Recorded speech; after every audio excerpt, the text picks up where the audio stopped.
আমি পদ্মজা পর্ব ১০০ লেখিকা ইলমা বেহেরোজ গল্প পাঠে আমি অরোরা ইসলাম। চাঁদের রূপালী আলো মাথার ওপর ঝুলছে, চারিদিকে ভয়াবহ নিস্তব্ধতা। জোনাকির আলো নিভে গেছে, থেমে গেছে পেঁচার ডাক। এই নীরবতার মধ্যেও বাতাসে ভেসে বেড়াচ্ছে একটা অশুভ আহ্বান। গাছের ঘন পাতার আড়লে লুকিয়ে থাকা নিশাচর পাখিরা স্তব্ধ হয়ে তাকিয়ে আছে। তাদের চোখে ফুটে উঠেছে অজানা আতঙ্ক। তারা দেখছে পদ্মজার আগমন। প্রতিটা পদক্ষেপে যেন বজ্র আশ্রে পড়ছে, প্রতিটা মুহূর্তে প্রলয়ের পূর্বাভাস। পদ্মজার পরনে সাদা শাড়ি, জ্যোৎস্নার চেয়েও উজ্জ্বল। সে আলো নিশাচরদের চোখ ধাঁধিয়ে দিচ্ছে। তার এক হাতে রামদা, অন্য হাতে দড়ি। দড়িতে বাঁধা ৩টে নেড়ি কুকুর হঠাৎ করে চিৎকার করে উঠল। সেই শব্দে ভীত পাখিরা পাতা থেকে পাতায় উড়ে গেল। তাদের এই চাঞ্চল্যে নড়ে উঠল গাছের ডালপালা। পদ্মজা আর তার সঙ্গী কুকুরগুলো আর চোখে উপরে তাকালো। ৪ জোড়া চোখ জলজল করছে অন্ধকারে। কুকুরদের চোখের চেয়েও ভয়ঙ্কর পদ্মজার দৃষ্টি। তার চোখে দাবানলের আগুন, যা এক নিমিষেই সবকিছু ছাই করে দিতে পারে। ধীরে ধীরে পদ্মজা এগিয়ে গেল একটা পুকুরের দিকে। পুকুরের জল কালো, যেন কালি ঢেলে দেওয়া হয়েছে। দূরে দাঁড়িয়ে আছে কয়েকটা প্রাচীন রেইনটি, যাদের বয়স শতাব্দীর কাছাকাছি। এই গাছগুলোর সঙ্গে বাঁধা অবস্থায় ঘুমিয়ে আছে মজিদ, খলিল, আমির, রিদওয়ান ও আসমানি। নিঃশব্দে পাশ থেকে একটা চৌকি টেনে আনলো পদ্মজা। তারপর কোনো অদৃশ্য শক্তির টানে সেই চৌকিতে এমন এক অদ্ভুত ভঙ্গিমায় বসলো, যেন সে এই পৃথিবীর রানী। ঘুমন্ত বন্দীদের দিকে তাকিয়ে পদ্মজার ঠোঁটে ফুটে উঠল তৃপ্ত তিরস্কারের হাসি। সেই হাসিতে মিশেছিল ঘৃণা, অবজ্ঞা আর একটা করুণার ছোঁয়া। এই ঘুমন্ত মানুষগুলো জাগলেই তাদের জীবনে সবচেয়ে ভয়ঙ্কর মুহূর্তের মুখোমুখি হবে। যখন আমির আর তার সঙ্গীরা চোখ খুলবে, তখন তাদের চেতনায় আঘাত হানবে নিষ্ঠুর বাস্তবতা। নিজেদের অসহায় অবস্থা, গাছের সঙ্গে বাঁধা দেহ, আর সামনে দাঁড়িয়ে থাকা সেই ভয়ঙ্কর দৃশ্য। ৩টি হিংস্র কুকুর আর তাদের পাশে অস্ত্রধারী পদ্মজা নিঃসন্দেহে পাগলপাড়া করে তুলবে তাদের। মনে হবে যেন এক দুঃস্বপ্নের মধ্যে ঢুকে পড়েছে। প্রথমে বিভ্রম, তারপর বিস্ময়, আর শেষে আতঙ্ক। এই ৩ অনুভূতি একসঙ্গে আছড়ে পড়বে তাদের মনে। ফুটে উঠবে হতাশা আর অসহায়ত্বের ছায়া, কারণ তারা বুঝতে পারবে যে এখন তাদের ভাগ্যে নির্ভর করছে এই রহস্যময় নারীর ইচ্ছার ওপর। কয়েক ঘন্টা আগের কথা। পদ্মজা তখন রান্নাঘরে ব্যস্ত। লতিফাকে পাঠিয়েছে পানি আনতে। কলতলায় পৌঁছে লতিফা দেখল আমির আগল ঘরে ঢুকেছে। কলসি নামিয়ে রেখে সে আমিরের দিকে এগোতে থাকলো। দুপা যেতে না যেতে থমকে দাঁড়ালো কোনো অদৃশ্য বাধাই। ৩ দিন আগে পদ্মজা নূরজাহানের ঘর থেকে ঘুমের ওষুধ জোগাড় করেছিল। আজ রাতের খাবারে সে ঘুমের ওষুধ মেশানো হবে। সবাই যখন গভীর ঘুমে ঢলে পড়বে, তখনই পদ্মজা শুরু করবে তার অভিসন্ধি। এই ষড়যন্ত্রের কথা লতিফাকে আগে জানানো হয়েছিল। আমিরকে দেখে লতিফার হৃদয় গলে গেল। তার ইচ্ছে হলো আমিরকে সাবধান করে দেওয়ার, যাতে সে রাতের খাবার না খায়। তো যখন তার মানবিক দিকটা মাথাচাড়া দিয়ে উঠল, তখনই সে নিজেকে সংযত করল। দ্বিধাদ্বন্দ্বে ছিন্ন বিচ্ছিন্ন লতিফা দাঁড়িয়ে রইল। মনে অন্তঃস্থলে চলতে থাকলো তীব্র সংঘর্ষ। আজ তার সামনে এক গুরুত্বপূর্ণ দায়িত্ব। রিনুকে নিয়ে এই বাড়ি থেকে পালাতে হবে। রিনু এই বাড়িতে এসেছে মাত্র 1 বছর। অবশ্য এর আগেও অন্দরমহলে একজন রিনু ছিল। সেই রিনু বয়স্ক মহিলা, বছর 2-1 আগে অসুস্থ হয়ে মারাও গেছে। নিজের অতীত মনে করে বিতৃষ্ণায় ভরে উঠল লতিফার মন। এতিম লতিফা ছোটবেলায় এই বাড়িতে আসার পর থেকে শুরু হয় তার দুঃখের পালা। প্রথমে মজিদ ও খলিলের হাতে পড়ে যৌন হয়রানির শিকার হতে হয় তাকে। ফরিনাকে যখন সে সব খুলে বলেছিল, তখন আমির তা শুনে ফেলল। আমিরের মানবিকতায় লতিফা কিছুটা স্বস্তি পায়। আমির তার বাপ চাচাকে নিষেধ করে লতিফাকে নির্যাতন করতে। সে চায় তার মায়ের সেবাদার্শীর নিরাপদে থাকুক। কিছুদিন শান্তিতে কাটলেও 15 বছর বয়সে লতিফার জীবনে আবার নেমে এলো কালো মেঘ। এবার রিদওয়ানের দ্বারা সে ধর্ষিত হয়। এই ঘটনার পর লতিফা পালাতে চেয়েছিল, কিন্তু অসহায় এতিম মেয়ের কোথাও যাওয়ার পথ ছিল না। দরজা বন্ধ করে দিনের পর দিন কাঁদল সে। তারপর আবার শুরু হলো মজিদ ও খলিলের অত্যাচার। জীবনের প্রতি ঘৃণায় ভরে উঠল লতিফার মন। পালানোর কোনো উপায় না থাকায় একসময় সে নিয়তিকে মেনে নেয়। ধীরে ধীরে সে অন্দরমহল ও পাতালপুরীর বিশ্বস্ত সহযোগী হয়ে ওঠে। তো 4 বছর ধরে মজিদ, খলিল আর রিদওয়ানের অত্যাচার থেকে লতিফা মুক্ত। এর পেছনেও গল্প আছে। ফরিনার প্রতি লতিফার ভালোবাসা ও শ্রদ্ধা দেখে আমির তার রক্ষা কবচ হয়ে দাঁড়িয়েছিল। আমিরের কঠোর হুমকিতে লতিফার জীবনের অন্ধকার রাত্রিগুলো ধীরে ধীরে মুছে গেল। কৃতজ্ঞতায় আপ্লুত লতিফা আমিরের প্রতি তার নির্দেশ নিষ্ঠার সঙ্গে পালন করে। পদ্মজা, রুম্পা ও হেমলতাকে সতর্ক দৃষ্টিতে পর্যবেক্ষণ করা ছিল তার অন্যতম দায়িত্ব। গত বছর কিশোরী রিনু নতুন করে পা রেখেছিল এই অন্দরমহলে। এই বাড়ির গোপন ইতিহাস সম্পর্কে সে সম্পূর্ণ অজ্ঞাত। মজিদ হাওলাদার দয়া পরশ বশত হয়ে এতিম রিনুকে নিজের আশ্রয়ে নিয়ে আসেন। তার এই উদারতার কারণে রিনুকে যত্ন করে রাখা হয়, এমনকি তার বিয়ের জন্য পাত্রও খোঁজা হচ্ছে।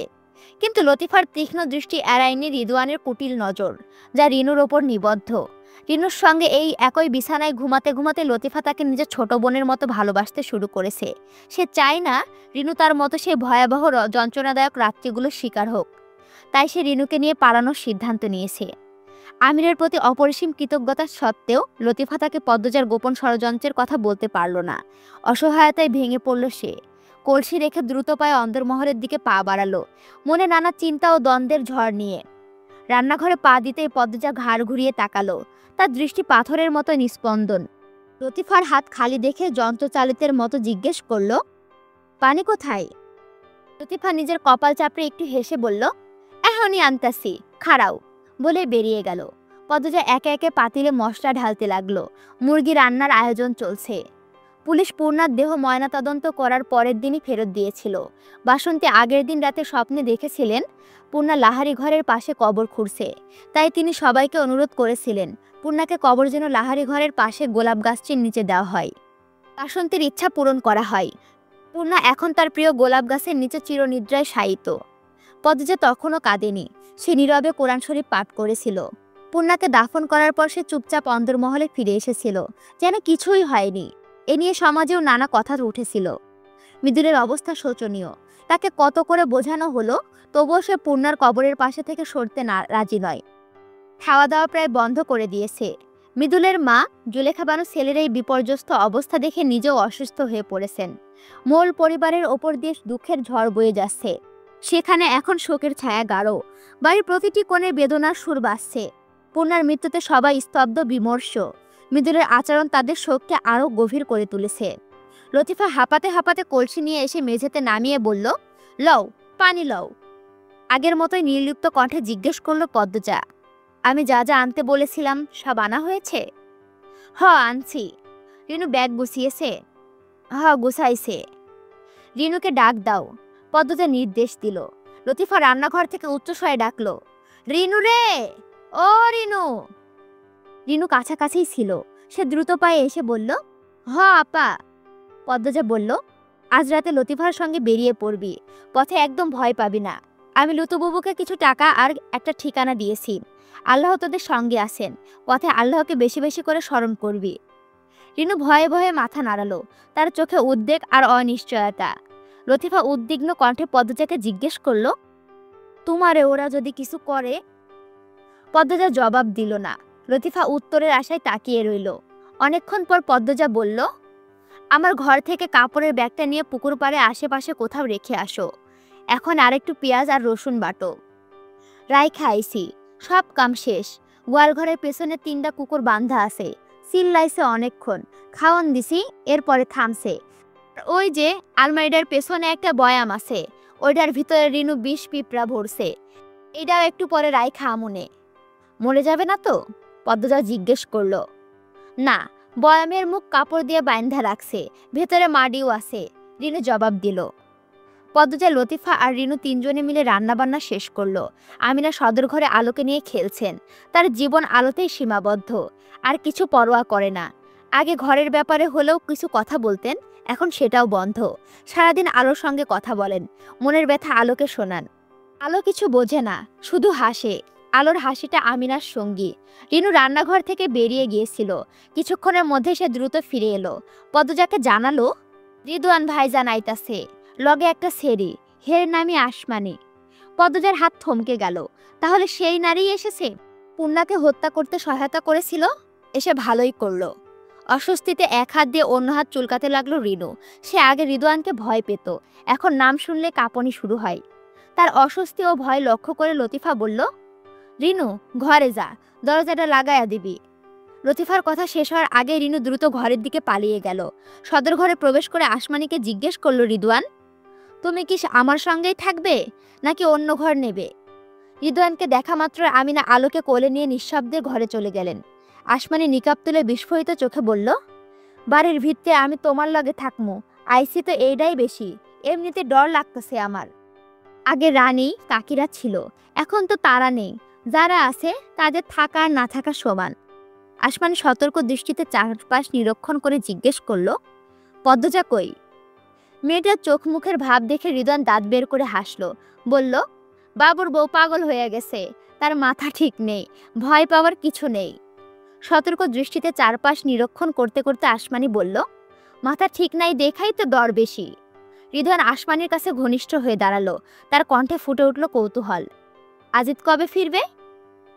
মারে লয়া শহরে গেছে, আইতে 4-5 দিন তো লাগবই।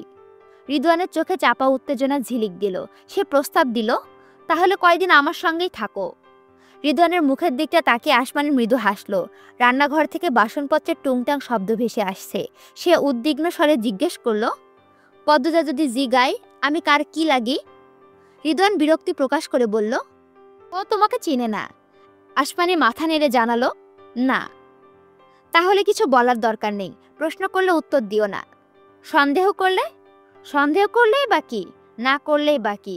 পদ্মজার কোনো মূল্য আছে নাকি? আসমানি বিষয়টা এড়িয়ে যেতে চাইল। সে বলল, আচ্ছা ছাড়ো, আমি পদ্মজারে দিয়ে খাইতাছি। রান্নাঘরের দিকে এগিয়ে গেল আসমানি। কৌতূহলী দৃষ্টিতে চারপাশ নিরীক্ষণ করছিল। এই বাড়িতে আসার অনেক দিনের স্বাদ ছিল তার, কখনো সুযোগ হয়নি। এই প্রথম সে এখানে পা রাখতে পেরেছে। অন্য সময় তো সে শুধু পাতালপুরিতে যেত। লোকাচুরি খেলা খেলার মতো গোপনে যাতায়াত এখন কমে গেছে বলে তার মনে স্বস্তি। এখন হয়তো সে নিয়মিত অন্দরমহলে আসতে পারবে, আর ভাঙা ফটক দিয়ে গোপনে পাতালপুরিতে যেতে হবে না। আমি ধানের বস্তার গায়ে হেলান দিয়ে বসে আছে। ঘরের অর্ধেক জুড়ে বাঁশের মাচা, সেখানে সাজানো আছে ধানের বস্তা। মেঝেটা স্যাঁতসেঁতে। এই নির্জন কোণে খুব কম মানুষই আসে। আবছা আলোয় আমিরের মুখ ঝাপসা দেখাচ্ছে। হাতে ধরা রয়েছে পদ্মজার বেনারসি শাড়ি। বুকের ভেতর অস্থির স্পন্দন। মাত্র কয়েক ঘন্টা বাকি। ইস, যদি থেকে যাওয়া যেত। আফসোসে বুকের ভেতরটা পুড়ে যাচ্ছে। কোনো পথ খোলা নেই। হয় জ্বলন্ত আগুনে পুড়ে মরো, নয়তো মৃত্যুকে বরণ করো। কি নিষ্ঠুর নিয়তি। সে পদ্মজার বেনারসির দিকে তাকালো। ধুলোর পদ্মায় ঢাকা পড়েছে সব স্বপ্ন, সব আশা। চোখের সামনে ভেসে ওঠে পদ্মজার লাজুক মুখখানি। তার দুধে আলতা রঙের নাজুক গরনে লালচে রংটা কি অপূর্ব মানাতো। বর্ষার শুক্রবার মানেই ছিল দুজন মিলে বৃষ্টিতে ভেজা। আমির ঘন্টার পর ঘন্টা পদ্মজাকে নিবিষ্ট মনে দেখেছে, মুখস্থ করে নিয়েছে তার প্রতিটা পলকের ওঠানামা। কল্পনার জাল ছিঁড়ে আমির বেনারসিতে চুমু দিল। অসীম বেদনায় বলল, যখন তোমার কথা ভাবি তখন আমার শরীরের সমস্ত শিরা উপশিরা বাঁচতে থাকে। আমাদের পথ চলাটা কি আরেকটু দীর্ঘ হতে পারতো না? বেনারসির দিকে সে তাকিয়ে রইল উত্তরের আশায়। ঠোঁট দুটো শিশুর মতো কাঁপছে। ভেজা গলায় আমির আবার বলল, তোমার জন্য বুকটা পুড়ে যাচ্ছে। তোমার ছোঁয়ার সাধ্যি, দেখার সাধ্যি কেন নেই আমার? বেনারসি নীরব, নিষ্প্রাণ। আমির চোখ বুজে বস্তায় হেলান দিল। গত কয়েকদিনে পদ্মজার উচ্চারিত প্রতিটি শব্দ কানে বাজতে লাগলো তার কানে। একবার, শুধু একবারের জন্য নিজের মা বোনকে ওই মেয়েদের জায়গায় কল্পনা করুন। একবার আমাকে ওদের জায়গায় ভেবে দেখুন। কথাগুলো কানে বাজতে চোখের পর্দায় ভেসে উঠল পদ্মজার নগ্ন শরীর। শরীর জুড়ে ছড়িয়ে আছে কালশিটে দাগ। ছায়ামূর্তি পদ্মজার শরীরে চাবুক মারছে। পদ্মজা চিৎকার করার শক্তিটুকু হারিয়ে ফেলেছে, শুধু জবাই করা গরুর মতো গোংরাচ্ছে। আমি সেই ছায়ার গলা চেপে ধরতে হাত বাড়ালো, কিন্তু এ কি? ছায়াটাকে ছোঁয়া যাচ্ছে না। সে দ্রুত চোখ খুলে ফেলল। তার মুখ থেকে অস্পষ্ট শব্দ বেরিয়ে এলো, পদ্মজা। তড়িঘড়ি করে উঠে দাঁড়ালো সে। বুকের ভেতর যেন আগুন ধরে গেছে। অন্তরাত্মা ছাই হয়ে যাচ্ছে। শরীর থেকে যেন ধোঁয়া নির্গত হচ্ছে। সে শার্ট খুলে ছুঁড়ে ফেলল দূরে। কপালে জমছে বিন্দু বিন্দু ঘাম। শরীরের রক্ত শিরা শুরু হয়েছে উতাল নাচ। এই অসহনীয় যন্ত্রণা আমির আর সহ্য করতে পারছে না। সে দুই হাতে নিজের চুল আঁকড়ে ধরল। বিগত দিনগুলো আমির শুধু নিদারুণ যন্ত্রণায় নিমজ্জিত ছিল। চোখ দুটো বিভ্রান্ত দৃশ্য দেখেছে। মস্তিষ্কের প্রতিটি কোষ উদ্ভট চিন্তায় আচ্ছন্ন। পদ্মজা, পদ্মজা, পদ্মজা। এই নামে কি এমন জাদু লুকিয়ে আছে? এই একটা নাম তাকে সর্বশান্ত করে দিয়েছে। প্রতিটা নিঃশ্বাস প্রশ্বাসকে বিষাক্ত করে তুলেছে। দেওয়ালে হাত রেখে নিজেকে সামলানোর চেষ্টা করলো। একটা ঝড় তাণ্ডব চলছে তার ভেতরে। প্রতিটা মুহূর্তে তাকে যেন পদ্মজার কথা স্মরণ করিয়ে দিচ্ছে, আর সেই স্মৃতি তীব্র শুলের মতো বিচ্ছে হৃদয়ে। দিনের কর্মব্যস্ততায় অক্লান্ত মজিদ অলসে ভঙ্গিতে বৈঠকখানায় এসে বসলেন। ঘরটা আলো বাতাসে ভরপুর। মজিদকে আসতে দেখে লতিফা তৎপর হয়ে উঠল। দ্রুত পায়ে রান্নাঘর থেকে এক গ্লাস ঠান্ডা শরবত এবং পান সুপারি নিয়ে এলো সে। রিদওয়ান ও খলিল এসে মজিদের সামনে বসলো। মজিদ তৃষ্ণার্ত কণ্ঠে শরবত পান করে লতিফার দিকে তাকিয়ে জিজ্ঞেস করলো, পদ্মজা কি কথা বলতে শুরু করেছে? লতিফা বিনীতভাবে উত্তর দিল, হ, কইতাছে। রিদওয়ান তখন লতিফাকে উদ্দেশ্য করে বলল, যে মেয়েটি আসছে তাকে ভালোভাবে দেখে রাখবি, তার যত্ন নিবি। লতিফা বাধ্য মেয়ের মতো মাথা নেড়ে সম্মতি জানিয়ে বলল, আচ্ছা ভাইজান, হেটা দেখা রাখমো। তারপর শরবতের খালি গ্লাস হাতে নিয়ে নীরবে ঘর ছেড়ে বেরিয়ে গেল। মজিদ হাওলাদারের শরীর মন অবসন্নে ভারাক্রান্ত। সারাদিনের অবিরাম দৌড়ঝাঁপে তিনি এখন চরম ক্লান্তিতে ডুবে আছেন। রিদওয়ানের ভুলের তীর মগার দিকে ঘুরে গেছে। হঠাৎ মগার হাওয়ায় মিলিয়ে গেছে। বাড়িতে তার কোনো হদিশ নেই। আর এই অদৃশ্য হওয়ার আগে তাকে শেষবারে দেখা গিয়েছিল পূর্ণার সঙ্গে। সবার সাক্ষ্যের ভিত্তিতে প্রথম দৃষ্টিতে মগাই এখন সম্ভাব্য খুনি বলে চিহ্নিত হয়েছে। পুলিশ হাওলাদার বাড়ির দারোয়ানকে খুঁজে বেড়াচ্ছে। পুলিশের আগমনের সংবাদ পেয়ে রিদওয়ান দারোয়ান মুতালিবকে হত্যা করেছে। ফলে পুলিশের হাতে মুতালিব ধরা পড়েননি। মজিদ হাওলাদার পুলিশকে জানিয়েছেন, তার ধারণা দারোয়ান ও মগা পূর্ব পরিকল্পনা অনুযায়ী পূর্ণাকে প্রথমে ধর্ষণ করেছে, পরে নৃশংসভাবে হত্যা করেছে। এই তথ্যের ভিত্তিতে পুলিশ এখন দুই সন্দেহভাজন দারোয়ান মুত্তালিব ও মগার সন্ধানে ব্যাপক তৎপরতা চালাচ্ছে। মজিদের দিকে তাকিয়ে গভীর স্বরে খলিল জিজ্ঞেস করলেন, ভাই, এখন কি ঠিক হইতাছে? কি? মজিদের কণ্ঠস্বর নিরাসক্ত। তিনি কোনো গভীর চিন্তায় মগ্ন। রিদওয়ানের ভুরু কুঞ্চিত হয়ে উঠল। সে উদ্বিগ্ন স্বরে বলল, এমন একটা সংকটময় মুহূর্তে আমাদের ভোজসভার আয়োজন করছি, এটা কি যুক্তিগত হচ্ছে? মজিদ হাওলাদার নীরব রইলেন। তিনিও এই বিষয়টি নিয়ে গভীরভাবে ভেবেছিলেন। প্রতিটি অভিযানের শেষে নারী পাচারের সঙ্গে জড়িত সবাইকে নিয়ে একটা ভোজসভার আয়োজন করা হয়। এর মূল উদ্দেশ্য সবাইকে এক সূত্রে বাঁধা, একটা অদৃশ্য বন্ধনে আবদ্ধ হওয়া। এই আসরের স্থান নির্বাচিত হয় হাওলাদার বাড়ির পুকুর পাড়ে, যা পারিবারিক আবাসস্থল থেকে যথেষ্ট দূরের অবস্থিত। বাড়ির মহিলারা এটাকে শুধু একটা ব্যবসায়িক বৈঠক বলেই জানে। পুকুর পাড়ের নির্জন পরিবেশে ভোজসভার আয়োজন করা হয় অত্যন্ত সাবধানতার সঙ্গে। প্রথমে মাটিতে বিছানো হয় বড় বড় পাটি, যা হাতে বোনা এবং স্থানীয় কারিগরদের তৈরি। এই পাটিগুলো রঙিন সুতো দিয়ে বোনা, যা আসরকে একটা উৎসবের আমেজ দেয়। পাটির ওপর বিছানো হয় সাদা চাদর। চাদরের উপর সাজানো হয় রঙিন গদি, যাতে অতিথিরা আরামে বসতে পারে। প্রতিটি গদির সামনে রাখা হয় ছোট ছোট টেবিল, যেখানে খাবার পরিবেশন করা হয়। আসরের চারিপাশে জ্বলানো হয় মাটির প্রদীপ, যা পরিবেশকে রহস্যময় ও আকর্ষণীয় করে তোলে। গাছের ডালে ঝুলিয়ে দেওয়া হয় রঙিন লুণ্ঠন। খাবারের আয়োজনও থাকে বিশেষ। স্থানীয় ঐতিহ্যবাহী খাবারের পাশাপাশি থাকে বিলাসী পদ। মাটির হাঁড়িতে রান্না করা হয় পোলাও, কোরমা, কাচ্চি বিরিয়ানি, ভুনা খিচুড়ি। এসবের সুবাস বাতাসে ভেসে বেড়ায়। মাছের কালিয়া, মুরগির রোস্ট, বড় চিংড়ি মালাইকারি, এসব পদ থাকে। মিষ্টি হিসেবে থাকে রসমালাই, পাঠালি পিঠা, ভাপা পিঠা। পানীয়র মধ্যে থাকে ঠান্ডা শরবত, বোরহানি, লাচ্ছি, যা গরমে শীতলতা আনে। সর্বশেষে পান সুপারি পরিবেশন করা হয়। এই ভোজসভা শুধু খাওয়া দাওয়ার জায়গা নয়, একটা সূক্ষ্ম কূটনীতির ক্ষেত্রও বটে। এখানে খাওয়া দাওয়ার আড়ালে চলতে থাকে গোপন আলোচনা, চুক্তি এবং নতুন পরিকল্পনার রূপরেখা। গতকালের স্মৃতি মজিদে হাওলাদারের মনে ভেসে ওঠে। আমিরের সঙ্গে তার কথোপকথনটি এখনও কানে বাজছে। তিনি চিন্তিত স্বরে আমিরকে জিজ্ঞেস করেছিলেন, এই সংকটময় মুহূর্তে ভোজসভার আয়োজন কি যুক্তিগত হবে? পূর্ণা মাত্র খুন হয়েছে, পুলিশ তদন্ত চলছে, যে কোনো মুহূর্তে এসে হাজির হতে পারে। তারা যদি দেখে আমরা উৎসব করছি, তাহলে কি ধারণা করবে? আমিরের চোখে মুখে তখন ক্রোধের ছায়া। সে তখন স্বভাবসুলভ ভঙ্গিতে প্রায় গর্জন করে উঠল, মজা করার জন্য ভোজসভার আয়োজন করতে চাচ্ছি না। পরশু পদ্মজাকে নিয়ে রাজধানীর উদ্দেশ্যে রওনা দেব। তার আগে সবার সঙ্গে জরুরি আলোচনা করা প্রয়োজন। মজিদ হাওলাদার সন্নিগ্ধ দৃষ্টিতে প্রশ্ন করলেন, রাজধানীর কোলাহলময় পরিবেশে পদ্মজাকে নিয়ন্ত্রণে রাখতে পারবি তো? আর কি নিয়ে এত গুরুত্বপূর্ণ আলোচনা? সে কথা তখনই জানাবো। আমি অন্যদের নিমন্ত্রণ পাঠিয়ে দিয়েছি। আগামীকাল ভোজসভা হচ্ছে। মজিদ হাওলাদার বিস্ময়ে হতবাক হয়ে গেলেন আমিরের নির্লিপ্ত আচরণ দেখে। পূর্ণার মর্মান্তিক পরিণতি তার মনে কোনো প্রভাব ফেলেনি, বরং স্ত্রীকে নিয়ে অন্যত্র চলে যেতে উদ্বিগ্ন হয়ে উঠেছে। কি এমন গুরুত্বপূর্ণ বিষয় নিয়ে সে সবার সঙ্গে আলোচনা করতে চায়? কেন দলের অন্য সদস্যদের সভায় আমন্ত্রণ জানিয়েছে? মজিদ হাওলাদারের মনে নানা প্রশ্ন ঘুরপাক খাচ্ছে। আমিরের এই আচরণের পেছনে কি রহস্য লুকিয়ে আছে? সে কি কোনো ষড়যন্ত্রের জাল বুনছে, নাকি দলের মধ্যে কোনো অপ্রীতিকর পরিস্থিতি সৃষ্টি হতে পারে?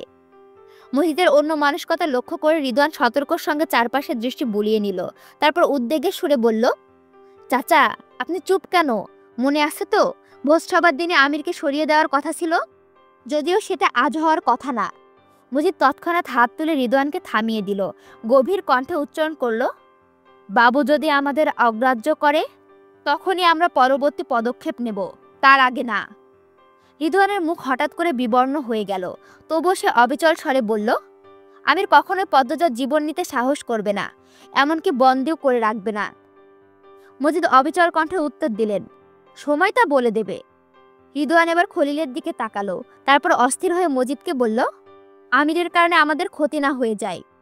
মজিদ তখন খলিলকে নির্দেশ দিলেন, একটু দেখ তো আশেপাশে কেউ আছে নাকি, ঘরগুলোতে একবার তন্ন তন্ন খুঁজে দেখবি। ঠিক সেই মুহূর্তে আমির বাইরে যাওয়ার উপক্রম করছিল। মজিদের শেষ কথাটা তার কানে পৌঁছাতে সে দ্রুত দরজার আড়ালে আত্মগোপন করল।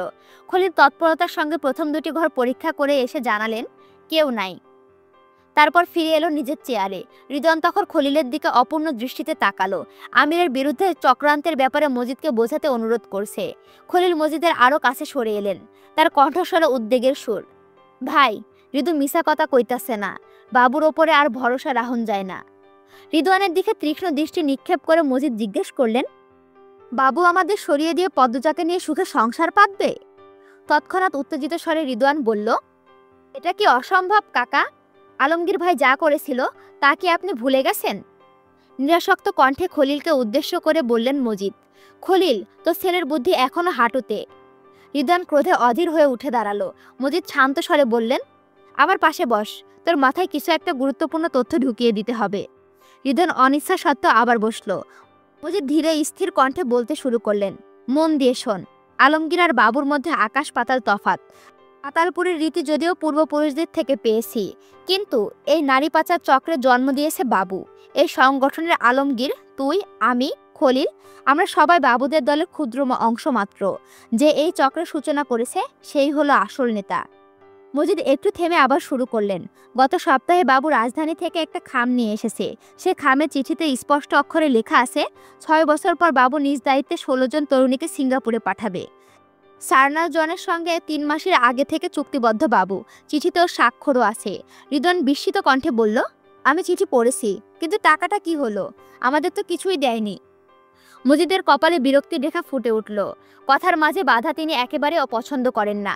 রুক্ষ স্বরে বললেন, আমার কথা শেষ হতে দে, মাঝখানে একদম কথা বলবি না। রিদওয়ান নীরবে মাথা নাড়ালো সম্মতি জানিয়ে। মজিদ তখন বলতে শুরু করলেন, এবার ভেবে দেখ, বাবু যদি তার প্রতিশ্রুতি ভঙ্গ করে তার পরিণতি কি হতে পারে? তুই কি জানিস কত বিদেশি লোকের সঙ্গে বাবু কাজ করেছে? ও একটা বিশাল জালের অংশ। এই জাল শুধুমাত্র আমাদের দেশেই নয়, সীমানা ছড়িয়ে বিদেশেও ছড়িয়ে আছে। বাবু প্রত্যেকের বিরুদ্ধে কিছু না কিছুর প্রমাণ জমিয়ে রেখেছে। এটাই ওর শক্তি, আবার এটাই ওর দুর্বলতা। কমপক্ষে 8-9 জনের প্রভাবশালী রাজনৈতিক নেতার সঙ্গে বাবুর ঘনিষ্ঠ সম্পর্ক রয়েছে। এমনকি বাণিজ্য মন্ত্রীও এই চক্রের সঙ্গে যুক্ত, আর বাবুর সঙ্গে তার যোগাযোগ আছে। যদি জানতে পারেন যে বাবু পালিয়েছে, কি মনে করিস তিনি চুপ করে থাকবেন? কখনোই না। ওরা বাবুকে ছাড়বে না, সব ধরনের ব্যবস্থা নেবে। নিজেদের সম্মানহানি আর সত্য প্রকাশ হওয়ার ভয়ে ওরা চরম পদক্ষেপ নিতে পারে। মজিদের কণ্ঠে সন্তুষ্টির সুর ফুটে উঠল। শুধু বাবু নয়, পদ্মজারও ক্ষতি হবে। মেয়েটার সৌন্দর্য তার অভিশাপ হয়ে দাঁড়াতে পারে। বাবুর সামনে পদ্মজার মর্যাদাহানির সম্ভাবনা আছে। আরও অনেক প্রভাবশালী ব্যক্তি এই অপকর্মের সঙ্গে জড়িত। যতদিন বাবু এই কাজে থাকবে ততদিন নিরাপদ থাকবে, কিন্তু একবার ছাড়তে চাইলেই বিপদ। তোর মতো সরল নয় বাবুর বুদ্ধি। যাই করুক, পালিয়ে যাওয়ার মতো বোকামি করবে না। এতটা নির্বোধ নয় ও।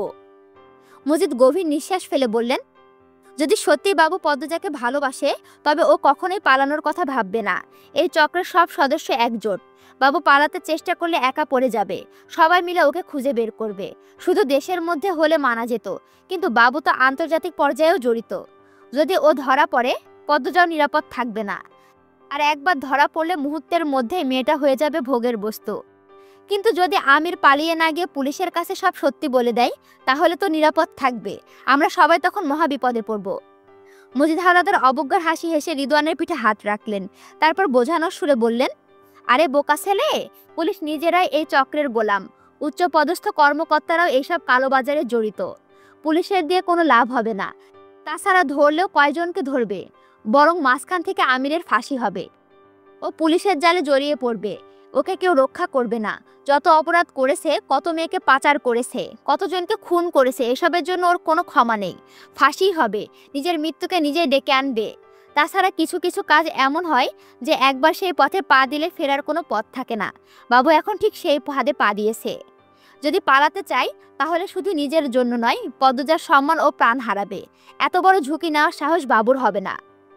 মজিদ একটু থেমে আবার বলতে শুরু করলেন, আমি নিজের চোখে রাজধানীতে গিয়ে দেখেছি পদ্মজা অসুস্থ হয়ে ঘরে শুয়ে বিশ্রাম নিচ্ছে আর আমির বাড়ির সব কাজ করছে। পদ্মজার জন্য হলেও বাবু এই পাতালপুরের সঙ্গে জড়িয়ে থাকবে, আমাদের ছেড়ে যাবে না।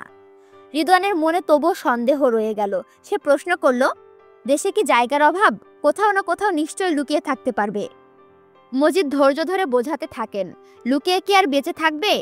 ঘরে বসে খাবে। তুই নিজের চোখে দেখেছিস আমির কিভাবে মাত্র 3 দিনে আলীরকে রাজশাহী থেকে ধরে এনেছে। ওর অভিজ্ঞতা কম নয়। পদ্মজাকে নিয়ে এত বড় ঝুঁকি নেবে না। আমির চেনে তার পেশা কেমন। এতদিন অন্য মেয়েদের নির্যাতন করেছে, এখন একটা ভুল সিদ্ধান্ত নিলে নিজের বউকে নির্যাতিত হতে দেখবে। মজিদ থামলেন, তার ঠোঁটে বিদ্রুপের হাসি ফুটে উঠল। এত কথাতেও রিদওয়ানের মনে শান্তি এলো না। সে হাত তুলে বলল, ঠিক আছে, ধরে নিলাম আমির পালাবে না, কিন্তু পদ্মজার সম্মানহানির প্রতিশোধ নিতে আমাদের যে খুন করবে না তার কি নিশ্চয়তা আছে? মজিদ হাওলাদার এবার রেগে উঠলেন, গর্জন করে বললেন, বাবুর যখন এই কাজের সঙ্গে থাকতেই হবে তখন আমাদের খুন করে নিজের পায়ে কুড়াল মারবে কেন? খলিল, তোর এই ছেলেকে নিয়ে যা, তারপর গোয়ালঘাট থেকে একটু গোবর এনে ওর মুখে দিয়ে দে। অপমানে রিদওয়ানের মুখ কালো হয়ে গেল। আমিরের জায়গা দখল করার স্বপ্ন তার বারবার ধূলিসাৎ হচ্ছে। তামাশায় ভেঙে পড়া রিদওয়ান রাগে চেয়ারে লাথি মেরে সেখান থেকে উঠে চলে গেল। খলিল হঠাৎ প্রসঙ্গ পাল্টে গলার স্বর নামিয়ে বললেন, ভাইজান, আসমানিরে আনন্দ কি ঠিক কাম হইল? মজিদ হাওলাদার বিরক্তির সঙ্গে মাথা নেড়ে উত্তর দিলেন, একদম না। রিদওয়ান আবার একটা মারাত্মক ভুল করেছে।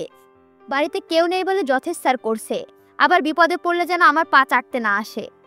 খলিল মুখ থেকে পানের পিক ফেলে বাইরের দিকে তাকালেন। তার চোখে ফুটে উঠল দুশ্চিন্তা। তিনি বললেন, হ ভাইজান, আমারও মনটা কেমন করতেছে। আসমানিরে লইয়া নয় বিপদ আইব না তো? আমি তার অন্তরে জ্বলে ওঠা ক্রোধ এবং আক্রোশ দমন করতে পারছে না। তার কপালে শিরাগুলো স্পন্দিত হতে লাগলো। চোখ দুটি রক্তবর্ণ ধারণ করলো। দৃষ্টি দিয়ে আগুন ঠিকরে বেড়াচ্ছে। আগে অন্ধ হয়ে সে এক হাতে দরজা চেপে ধরলো, যেন সেটাকে গুড়িয়ে দিতে চাই। মজিদ তার দুর্বলতা ধরতে পেরেছে। এই চিন্তাটাই তাকে আরো ক্ষিপ্ত করে তুলল। মজিদের মুখে ফুটে ওঠা সেই কুটিল হাসি দেখে আমিরের সারা শরীর জ্বলে যাচ্ছিল। এক মুহূর্তের জন্য তার মনে হলো এখনই গিয়ে মজিদের গলা টিপে ধরবে, তার নিঃশ্বাস রুদ্ধ করে দেবে। পরক্ষণে কোনো এক অজানা কারণে থেমে গেল সে। ভেতর থেকে কোনো সতর্ক কণ্ঠস্বর তাকে সাবধান করে দিল। ধীরে ধীরে পা টিপে টিপে ধান রাখার ঘরের দিকে এগিয়ে গেল সে। ঘরে ঢুকে আমির সাবধানে ধানের মাচার ভেতরে উকি দিল। তার চোখ খুঁজছিল অস্ত্র দুটিকে, চাপাতি আর রামদা। একটু পরে স্বস্তির নিঃশ্বাস ফেলল সে। সবকিছু ঠিকঠাক আছে। তার হাতের কাছেই রয়েছে তার শক্তি, তার প্রতিশোধের হাতিয়ার। ধীরে ধীরে জানালা খুলল আমির। বাইরে তাকাতে তার চোখে পড়ল বিকেলের রংহীন ধূসর কুয়াশা।